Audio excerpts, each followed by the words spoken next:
پتھر کاٹنے والے کو معلوم نہیں تھا اپنا آپ ہی سب سے بھاری پتھر ہے۔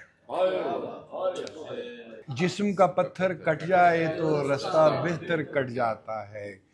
ڈھیروں پتھر کاٹ کاٹ کے وہ روز و شب کاٹ رہا تھا۔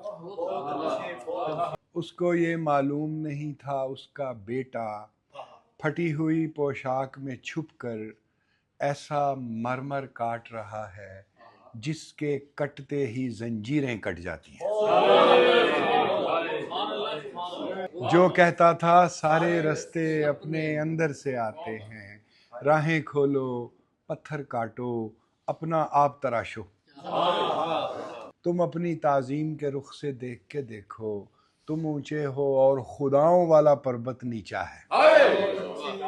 وقت کے گہرے سناٹے سے تند سوال کا ایک کنکر ٹکرا جائے تو لاکھ جواب ابھر آتے ہیں، دیکھتے دیکھتے مٹ جاتے ہیں۔ ایک سوال نہیں مٹتا ہے کہ اور پھر ایک دن پتھر آنکھیں دیکھ رہی تھیں سنگ تراش کا بیٹا ایک آتش سیال کی دھار سے اپنے آپ کو کاٹ رہا ہے۔ لاکھوں رستے بہہ نکلے تھے۔